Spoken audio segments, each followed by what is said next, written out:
In recent time, Kogi State has brought some measures to tackle insecurity.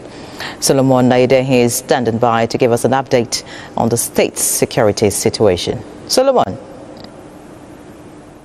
Kogi State in recent time has been at the receiving end of the ongoing onslaught on criminal elements at the northeast and northwest of the country, as they have chosen to flee into the state and Kwara State to cause mayhem.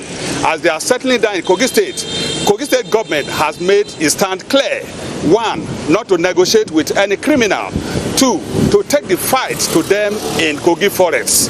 And that's exactly what we are seeing today, as the Kogi State government, working in collaboration with the National Security Advisor and heads of security agencies in the state, are working assiduously to dislodge the criminals in those bushes. The operations are ongoing, and to analyze the current operations and onslaught against these criminals, I have with me the Kogi State Commissioner of Police, CP Naziru Bello Kankarofi. Sir, you are welcome. Thank you very much. How will you describe the ongoing onslaught against criminal elements in parts of Kogi State? Yeah, I think it is a success story. The insurgents, for the first time ever, we have taken the fight to their den. We have been able to root them out. We have taken over their camps, and they are fleeing. They are on the run as I'm talking to you. Yes, recently the state government announced the closure of public and private schools, and also motor parks and markets. Why, and what is the government hoping to achieve with this measure? Yeah, the government acted based on credible intelligence. The government, you know more than anybody, does not want any harm to come the way of our children and the citizens. That's why the schools were closed as a temporary measure to protect them and to protect the entire state. Secondly, you know, the bandits and the terrorists are on the run, having been dislodged from their hideouts in the forest and mountainous regions of the state, and therefore it is expected that they may want to flee to the neighboring states. In order to avert that, that's why the markets were closed, because that's where they get most of their supports, logistic requirements in terms of food, fuel, and what have you. And you know, when large number of people gather, they are likely to sneak in and disappear more easily. The motor parks have been closed because the bandits may likely use the motor parks to escape to other neighboring states, and then making a whole success rubbish, because if they migrate to another state and cause the same problem, it's just taking the hands of the clock back. So, talking about confirming or implementing government's directives, how prepared is the police to ensure that the people actually follow the order? Yeah, so far, in the last 48 hours, I want to assure you, the order has been strictly enforced. The people are cooperating very well, because they understood that the measures the state government is taking is in their best interest to secure them, to protect their lives and property. And you know, the police and other security agencies are widely spread in the state.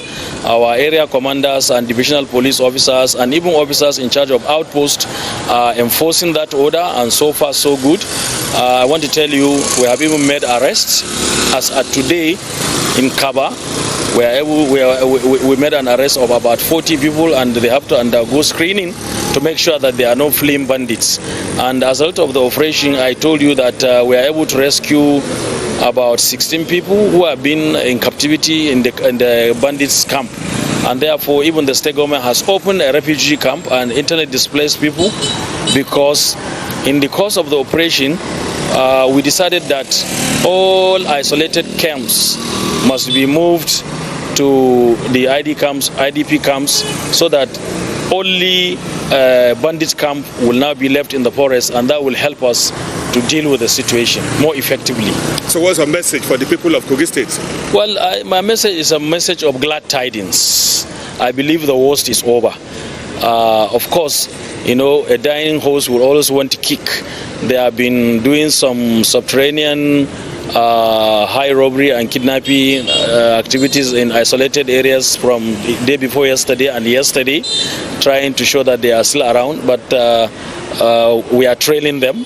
And therefore, people need not to panic. What we want the people to do is to continue to be vigilant, report all suspicious persons and movements to the law enforcement agencies so that appropriate measures can be taken.